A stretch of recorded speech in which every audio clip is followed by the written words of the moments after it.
What's up, guys? Welcome back to my NFL Week 1 reaction video. The third leading scorer in the playoffs. What a season he's had. Brown goes inside. Oh, what a slam from the Panthers have a 3rd and 10. Here comes pressure. So the ball is out in the end zone. And it's Wheeler finds Clark from the logo. Edelman in motion. Edelman takes the swing pass. Edelman's going to throw. He's knocked it wide open. Amendola. Touchdown. So, like I said, Week 1 is always one of the most unpredictable weeks. You have a lot of teams with new players, new coaches, and everyone is a little bit rusty Week 1, so it just makes things very unpredictable. And this Week 1 was kind of like that. There were some games that turned out the way I thought they would, but overall on the week, I went 9-7 with my picks. If there were a few extra points scored on a couple different sides of the ball, my record would have been a lot better this week. But either way, 9-7 on the week. So I'm not going to talk about next week's picks too much because that will be discussed in my Week 2 pick video. But this is more of a recap because Week 1 was pretty crazy. So we got a lot to unpack and talk about. And if I talk about all of this in my Week 2 picks video, that video will be like an hour and a half long. So I decided to split it up this week. I don't always make a reaction video, but some of the weeks are a little more lackluster than others, especially when you have lots of bye weeks. But this one was jam-packed. So we're going to start off with the first game of the week, Eagles and Cowboys. This game was actually one of the more predictable games, I think. I did think that the Eagles would run a lot more over the Cowboys, but either way, the Eagles came out on top. I thought the Cowboys' offense would be decent. I thought the Eagles' defense would be a little better, though. I thought the Eagles would win this game by a touchdown, and it just felt a lot closer than it could have been. But then again, the Eagles did lose Jalen Carter before the game even started. This game was not that far off from where I thought it would be. Eagles still look good. They do have some things to address defensively. And Cowboys, their run game surprised me. They had a better run game than I thought they would, especially against this Eagles defense. So this Cowboys offense might be onto something. I don't think CeeDee Lamb is going to have a lot of drops like he did in this game for the rest of the season. So that Cowboys offense does look pretty promising, but without Micah Parsons, their defense did get somewhat shredded through the air. They were able to keep A.J. Brown in check, but overall, we'll see what happens next week. Moving on, we have the Chiefs and the Chargers. This one did surprise me. I didn't think it was outside of the realm of possibility that the Chargers win this game, but the safe bet is typically just to go with the Chiefs. But the Chargers proved that they are ready to make that next step. They made the playoffs last year, and they are ready to really prove themselves and try to be a contender this season. They proved it defensively and offensively. Justin Herbert picked right back up with his high efficiency touchdown passes and lack of turnovers. So that's really good to see. Let's see if he can keep it up the rest of the regular season and not throw 4 interceptions in the playoffs this year, but we're really getting ahead of ourselves. This was a huge game for the division. It really sets the tone. The Chargers are the big dogs now too, and the Chiefs are sitting in last place. It's only 1 week, but everyone in this division is gonna have to earn it. And the Chargers showed that they can do that after this big Week 1 win. So I'm keeping my eyes on the Chargers for the rest of the season. They are playing to win. Let's see what happens with that. I'm just going to talk about it. I don't really want to talk about it, but I'm just going to talk about it. Patriots and Raiders. This game, I don't know if it was any worse or better watching on TV, but I was at this game, and I have never wanted to jump off of Gillette Stadium so badly. First half, it was a low-scoring game. There were some glimpses of hope. Drake May was making some nice passes. Second half, we just could not stop Geno Smith. It was like last year all over again. Last year I was at the game where we played the Seahawks, and he threw all over on us and ended up beating us in overtime. But in that game, he threw like a 75-yard touchdown pass to DK Metcalf. He threw almost 400 yards against us, and it didn't even go to overtime. We missed a field goal. We didn't score in the second half. We scored 10 points the entire game. They just did not come prepared to close out this game. Offensively, the O-line was falling apart. May was running for his life. They just couldn't get anything going. Both teams were really bad with penalties. Hopefully that just is a week one rust thing. Genty didn't really get going too much, so I'll give the run defense some credit. They also got some sacks on Geno Smith, but you have to think, it was rainy, the weather was not great. Geno doesn't care, he played in Seattle. He can play in this weather. Raiders' experience kind of outshined the Patriots in this game, and really questionable call, which a lot of people are not talking about. It was like 4th and 10 with 4 minutes left in the game. We were down 2 scores and we punted. Really questionable call there, but anyway. Back to the other games. I'm not going to talk about this anymore. Hopefully, it can't get much worse than that. So I need to see the Patriots really need to rebound after this one. They really cannot afford to lose game number 2 and then go into play in the Steelers 0-2. So if they want to do anything this year, they need to get some things going. Next up, we have the Bengals versus the Browns. The Bengals are notorious for starting off the season very slow, typically losing the first game of the season. This time they actually won, although this was also a very bad week 1 performance. Now, credit to the Browns defense. The Browns do have a very, very, very good defense, and they probably should have won this game if they were a little more clutch. But either way, a win's a win, so the Bengals have to be happy about not starting off 0-1, especially to the Browns. But they're going to have to play a lot better if they're going to be anything special this year. Next, we'll talk about the Giants and Commanders. I really thought the Giants would put up more of a fight. I mean, their defense wasn't horrible, but Washington's defense was actually the star of the show in this game. Washington looks pretty good. They're going to have a big test next week against Green Bay coming off of a short week, so we'll really see what they can do. But they handled business against a bad team, and that's what good teams do. And the Giants, they looked ugly, but I don't think it's good to put in Dart yet because that O-line is very, very bad. Don't rush Dart in there because he'll probably end up on a stretcher with the way that O-line was playing. Next up, we have the Colts and Dolphins. Vegas was right about this one. I really thought the Dolphins had a pretty decent shot of winning this game. Boy, was I wrong. Daniel Jones, what is it with some of these bad QBs when they go to halfway decent rosters, they turn into like primetime Peyton Manning? I don't know. I'm still not a huge Daniel Jones fan, but it's been proven with Sam Darnold. You take a QB off of a bad team, a bad roster, and sometimes they are a little better than you expected. Now, the Dolphins' defense is horrible, but give him credit. He took advantage, had a great game. Dolphins just played horrible, and now they play the Patriots next week. So 2 of the worst performances from a week 1 team playing each other next week. We lose to the Dolphins next week, I'm going to break something because that's just insane. All right, so yeah, Dolphins are looking horrible, and Colts off to a good start. Let's see what they do the rest of the season.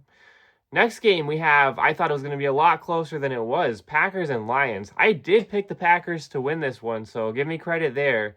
I think technically they were the Vegas favorites, but deep down, I think a lot of people thought the Lions would still pull this one out just because of how dominant they were last year.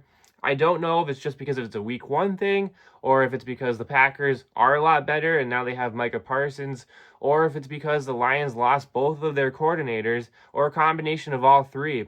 But the Packers dominated. Give them credit. Very smart move trading for Micah Parsons. He made an instant impact. The Packers are going to be tough this year. They're going to be really tough. So I'm interested to see what happens with them. Lions, we'll see how they rebound. I think they'll still be okay for this season, but hopefully this doesn't start a downward spiral for them. Packers are a tough team. I'm sure the Lions will still take care of some of those worst teams a little easier, but we'll see. We'll see how they play against the bad teams. All right, next we have 49ers and Seahawks. This game was a lot lower scoring than I thought it would be. I did pick the Seahawks to win this one, but I thought it was kind of a 50-50. And the Seahawks almost won. They probably should have won. O-line kind of broke down at the end there. They had a lot of missed opportunities, and the 49ers took advantage. Defense came in clutch at the end. Had a clutch fourth quarter drive with Purdy and McCaffrey. So, interesting division. NFC West is a very interesting division. We'll see what these teams do from here. It's always nice to win week 1, so I'm sure the Niners are happy about that, but both teams are going to have to play a lot better the rest of the season. Next, we have the Jets and Steelers. The outcome I got correct, but the way that the game went completely way off. I thought this was going to be one of the lowest scoring games of the week. defensive battle, and it was the complete opposite. Was not expecting this. Rodgers looked pretty good. Kills me to say it, but he looked pretty good. Fields looked pretty good too against the Steelers defense. I was not expecting that whatsoever. So I don't know. Maybe the Jets will be a little better than we expected, and I was not very high in the Steelers. I thought they'd go like 9-8, but hey, if the defense can get it together and the offense stays like this, that could be an interesting team too. Next up, we have the Rams and Texans. I don't want to be the person who overreacts to week one because it's very easy to overreact to week one, but this game was ugly. Rams took it. I actually picked the Texans to win this one, but the Rams took it. That Texans O-line is just really, really bad, and the Rams were a little better. Their defense was a little better too. So I don't really know what to expect from either of these teams, but it's gonna be interesting in the AFC South if the Texans O-line is this bad for the rest of the season. And hey, Rams are starting off with a win, so we'll see what they do next week. Next we have the Cardinals and the Saints. This game was pretty boring. I didn't even really watch much of the highlights from this one. Cardinals took care of business, and they certainly should have. It was actually a lot closer than I thought it would be.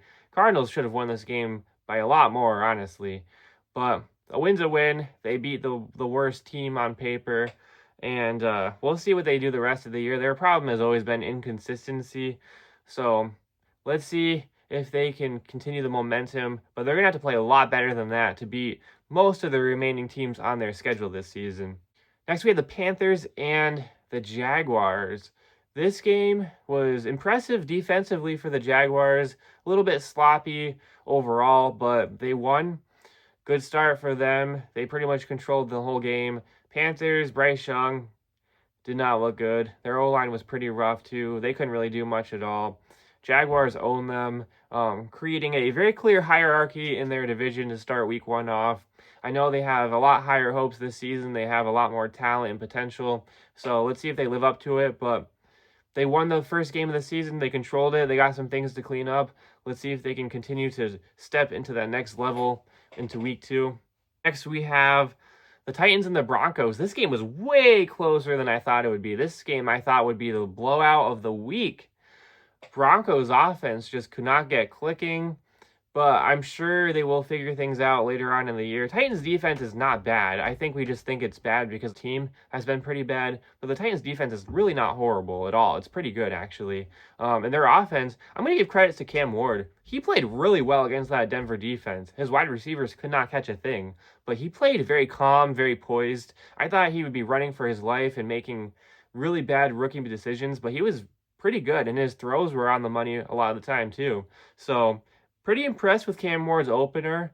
We'll see what they do the rest of the season. Again, the team needs a lot of work, but I was impressed with what I saw this first week against a very tough Denver defense, and they came away with a win. But again, they're going to have to clean a lot of things up to be competitive in their very, very tough division that they are in the AFC West. Next, we had the Tampa Bay Buccaneers and the Falcons. This game is always typically a close one. These two division rivals always play neck and neck. I was pretty impressed with Penix, but not so much with the rest of the team. They really need to get their running game going a lot more than they did. Drake London's injury did hurt him a little bit, so we need to see some healthy wide receivers for the rest of the year for them as well. Baker came in clutch. They were definitely hot and cold throughout the game, but they won, so that's important. And Baker came in clutch with a fourth quarter drive at the end there. So let's see if they can continue winning and take the division home once again. Next, we have potentially the game of the year already. And I'll be honest, I did criticize the NFL for having the Ravens and Bills play each other week one. I just thought both teams would be rusty. It would be cooler if both teams played later in the year when they're both like 10-2 and the stakes are higher. But this game did not disappoint. One of the best games I've seen in my life, that's for sure. Ravens definitely seem to have it locked up. I did pick the Ravens to win this one for the exact reason that they were winning for the first 3.5 quarters. I pretty much just thought that Lamar and Derrick Henry would run all over them and have some nice play action passes and stuff like that. But Josh Allen, that's really all there is to say. They took advantage of a fumble and Josh Allen did the rest. when I was watching that, I really felt like I was watching one of those old game-winning drives from Brady or Peyton or Breeze. He really channeled that inner clutchness, and wow, what a crazy game. I still was very impressed with the Ravens offense. Derrick Henry fumbled, which, he knows you can't do, but he also had 2 rushing touchdowns and almost 200 rushing yards. The Ravens will be fine. They definitely would have loved to win that game, especially since they just cannot get over this fact that they can't come in clutch against these good teams. So I know they really, really want that one back, but I think they're going to still finish as one of the top seeds this year. Their defense needs to get it together a little more. They're not going to face a lot of QBs like Josh Allen, but defense could still be better. It played pretty well for the first 3 quarters, but they definitely need to close out games better the rest of the season. But offensively, I think they'll be fine. I think they'll still be a juggernaut the rest of the year. And very promising start for their offense, to be honest. So we'll see what happens. And then finishing up with the Bears and the Vikings. This is the last time I'm ever picking the Bears. I gave them just a tiny ounce of confidence. Their defense, their offense to be competent, their defense to slow down essentially a rookie, essentially a QB in his first ever NFL start. And they did the first half, and then they got stuck right in the mud. O-line fell apart. Honestly, Caleb Williams was making some horrible passes in the second half too. He had some open wide receivers, and he could not hit them at all. And J.J. McCarthy in his first NFL start against a halfway decent defense just came in clutch in the fourth quarter, led a few scoring drives, made some great decisions at the end there, and put the team on his back, used the weapons that he had, spread the ball out. Promising start for the Vikings, big confidence boost. I'm sure it'll still be a little bit of an up and down season as JJ learns, but hey, that's a good start for your NFL career. So that's my week 1 wrap up. Let me know what you guys think were the biggest surprises of week 1 and what you expect for week 2, and we'll see you next time.